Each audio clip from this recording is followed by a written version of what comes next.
ইট পাথরের নগরী ছেড়ে আসি ঈদের এই ছুটিতে পরিবার পরিজন নিয়ে বান্দরবনে ঘুরতে আসছেন, আপনার অনুভূতিটা যদি বলতেন আমাদেরকে। মানে আমার অনুভূতি বলতে আসলে আসা তো নর্মালি হচ্ছে নিরিবিলি থাকা, একটু নয়েজ ফ্রি থাকা, ধুলাবালি থেকে একটু দূরে থাকা, এবং হচ্ছে মানে ক্রাউডেড প্লেস অ্যাভয়েড করা। তো এইখানে যেরকম পরিবেশ, একদম ছিমছাম পরিবেশ, অনেক পাখির কিচিরমিচির শব্দও আছে, অনেক গাছের ঝিঝি পোকার শব্দও পাওয়া যাচ্ছে।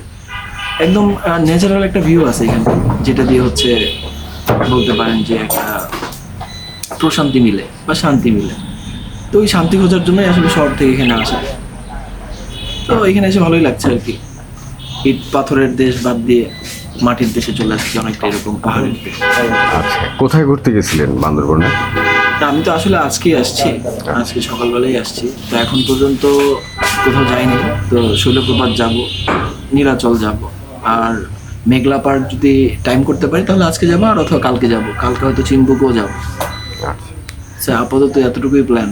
কালকে আবার চিটাগাং শহরে যাব, হয়তো কালকে শহরে চিটাগাং থেকে তারপরে এয়ারে ঢাকা চলে যাবো। আচ্ছা, সবার জন্য কি বলবেন? আপনার ঘুরতে আসা কি প্রয়োজন না প্রশান্তির জন্য মনের? আসলে মনের প্রশান্তির জন্য যদি বলি, আসলে এটা এক একজনের এক এক রকম অভিমত। কেউ হয়তো একা একা ঘুরতে পছন্দ করে, কেউ ফ্যামিলি নিয়ে ঘুরতে পছন্দ করে, কেউ ফ্রেন্ড সার্কেল নিয়ে ঘুরতে পছন্দ করে। এটা আসলে মানুষের উপর নির্ভর করবে যে ও আসলে কীভাবে ঘুরতে চায়। যেমন আমার কাছে মনে হচ্ছে যে আমি ফ্যামিলি নিয়ে ঘুরতে পারলে বেটার, ভার্সিটি লাইফে মনে হয়তো ফ্রেন্ড নিয়ে ঘুরতে পারলে বেটার। তো এখন এমন একটা এজ আছে যেটা সবাই চায় একটু একা, শান্তি, নীরবে থাকতে, খুব একটা ক্রাউড না থাকতে। সো যারা এরকম নীরবতা পালন করতে চায় তারা হয়তো তাদের মতন করে ঘুরতে চায়। না, আমি আমার ফ্যামিলি নিয়ে ঘুরতে আসতেছি, আমার কাছে মনে হচ্ছে এটাই ওকে, এটা আমার জন্য শান্তি অথবা পিস থাকবে, এরকম আর কি। আর এখানে যে যে পর্যটন কেন্দ্রগুলি অথবা আবাসিক যেই মোটেলগুলি আছে, কি ধরনের সুযোগ সুবিধা আর বৃদ্ধি করলে আপনার মনে হয় আর একটু বেটার লাগতো আপনার কাছে? মানে টু বি অনেস্ট, আমরা যেটাতে আসছি এটা হচ্ছে বননিবাস। এই বননিবাসের ওভারঅল এনভায়রনমেন্টটা ওকে, সব কিছু ঠিকঠাক আছে, বাট আর একটু পরিপাটি গোছানো হলে অনেক ভালো হতো।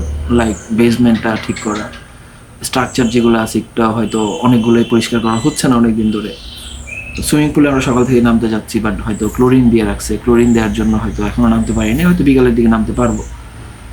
তো ওভারঅল এখানকার মানে ম্যানেজমেন্টে যারা আছে তারা যদি একটু সব কিছু প্রপারলি টেক কেয়ার করে তাহলে মনে হয় এখানকার গেস্টের সংখ্যাও বাড়বে, এই আর কি। এইটা হচ্ছে আমি শুধুমাত্র এটা নিয়ে বললাম, অন্যগুলোতে তো আমি যাই নাই, সো অন্যগুলো নিয়ে আমার কোনো কমেন্টসও নাই। আচ্ছা, সো অন্যগুলো আসলে নির্ভর করবে অন্যদের উপর, যে অন্যরা কীভাবে সেটাকে নিচ্ছে। আচ্ছা, ধন্যবাদ। প্রকৃতির মধ্যে থাকতে ভালোই লাগে। সবসময় তো শহরে একটা বন্দি পরিবেশের ভিতরেই থাকা হয়, সেখান থেকে বের হয়ে যদিও আমরা গ্রামে যাই, আমাদের গ্রামে বাড়ি আছে, সেখান থেকে এখানেও ওইরকম ভালোই লাগতেছে, খুব বেশি খারাপ লাগতেছে না। আচ্ছা।